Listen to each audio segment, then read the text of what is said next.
নমস্কাৰ বন্ধু বান্ধৱীসকল, অন্য এটি জ্ঞানবৰ্ধক ভিডিঅ'লৈ মোৰ হাস্তকথা ইউটিউব চেনেললৈ আপোনালোক সকলোকে স্বাগতম জনাইছোঁ। প্ৰিয় দৰ্শক, আজিৰ ভিডিঅ'টোৰ জৰিয়তে ক'বলৈ গৈ আছোঁ ভগৱান শ্ৰীকৃষ্ণৰ জন্মাষ্টমীৰ মহত্বৰ কথা।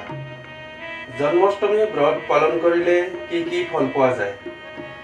আপুনিও শ্ৰীকৃষ্ণৰ জন্মাষ্টমীৰ ব্ৰত ৰাখি ভগৱান শ্ৰীকৃষ্ণৰ আশীৰ্বাদ লৈ বহু সমস্যাৰ পৰা মুক্ত হ'ব পাৰে।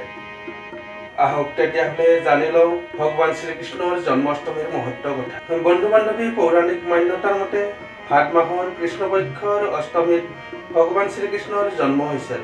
এই বিধিক ভক্তগণে শ্ৰীকৃষ্ণৰ জন্ম উৎসৱ হিচাপে পালন কৰে আৰু জন্মাষ্টমীৰ ব্ৰত ৰাখে। আমাৰ বেদ পুৰাণৰ মহিমাৰ কিছুমান গুৰুত্বপূৰ্ণ কথা কোৱা হৈছে যে আমাৰ দেশৰ যিজনে শ্ৰীকৃষ্ণ জন্মাষ্টমীৰ ব্ৰত ৰাখে তেওঁ 100 বাৰ জন্মৰ পাপৰ পৰা মুক্ত হৈ যায়। এনেকৈ গৰ্ভৱতী মহিলাই শ্ৰীকৃষ্ণ জন্মাষ্টমীৰ ব্ৰত ৰখাক লৈ ভৱিষ্যত পুৰাণত কোৱা হৈছে যে যিজন গৰ্ভৱতী দেৱী জন্মাষ্টমীৰ ব্ৰত পালন কৰে তাইৰ গৰ্ভৰ কেঁচুৱাৰ কোনো সমস্যা নাহে আৰু সঠিক সময়মতে সুচাৰুৰূপে জন্ম লাভ কৰে। বন্ধু বান্ধৱী, আহক জানি লওঁ জন্মাষ্টমীৰ ব্ৰত পালন কৰিলে কি ফল পোৱা যায়। একাদশী ব্ৰত হাজাৰ হাজাৰ লাখ লাখ পাপ নষ্ট কৰিব পৰা এক অদ্ভুত ঐশ্বৰিক বৰদান। কিন্তু এটা জন্মাষ্টমীৰ ব্ৰত হাজাৰ একাদশী ব্ৰত ৰাখিলে পোৱা পুণ্যৰ সমান হয়। যদি আপুনি একাদশী ব্ৰত পালন কৰিব পৰা নাই তেতিয়াহ'লে ভগৱান শ্ৰীকৃষ্ণৰ জন্মাষ্টমী ব্ৰত পালন কৰি পুণ্য লাভ কৰিব পাৰে।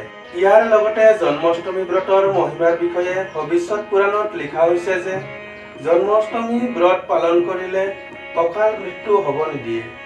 যিয়ে জন্মাষ্টমীৰ ব্ৰত পালন কৰে সিহঁতৰ ঘৰত গৰ্ভপাত নহয় আৰু গৰ্ভত থকা কেঁচুৱাক ভগৱান শ্ৰীকৃষ্ণই সুখী থকাৰ বাবে আশীৰ্বাদ দিয়ে। আজিৰ ভিডিঅ'টো ইমানতে শেষ কৰিলোঁ। ভিডিঅ'টো ভাল লাগিলে এটা লাইক আৰু কমেণ্টত জয় শ্ৰীকৃষ্ণ লিখিবলৈ নাপাহৰিব। যদি আমাৰ চেনেলটো ছাবস্ক্ৰাইব কৰা নাই এতিয়াই ছাবস্ক্ৰাইব কৰি বেল আইকনটো দবাই দিয়ক যাতে আমি দিয়া ভিডিঅ'বোৰ আপুনি পাই থাকে। ধন্যবাদ।